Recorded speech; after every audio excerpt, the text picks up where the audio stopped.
মেষ রাশি জানুয়ারি 2025 কেমন যাবে? শনি একাদশ ভাবে অবস্থান করায় মেষ রাশির জাতক জাতিকারা কর্মজীবনে সাফল্য অর্জন করবে। নতুন চাকরির সুযোগের সম্ভাবনা রয়েছে। মেষ রাশির জাতক জাতিকরা পড়াশোনার পাশাপাশি পেশাগত অধ্যয়নের ক্ষেত্রে সুবিধা পাবেন। উচ্চশিক্ষা ও পেশাগত পড়াশোনায় সাফল্য, স্বপ্ন পূরণ হওয়ার উচ্চ সম্ভাবনা রয়েছে। 24 জানুয়ারি 2025 পর উচ্চতর উন্নত পেশাগত অধ্যয়নের জন্য যাওয়ার শুভ সময়। দ্বিতীয়ভাবে বৃহস্পতি ও একাদশভাবে শনি অবস্থান করায় অনুকূল ফল পাবেন। বিবাহিত জীবনে ভালো সমন্বয় এবং সুখ আসবে। এই মাসে আর্থিক লাভের অনুকূল ফলাফল পাবেন।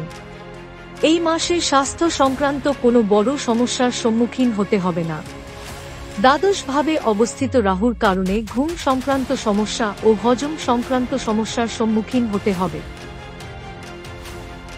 ভিডিওটি ভালো লাগলে লাইক, কমেন্ট ও শেয়ার করুন।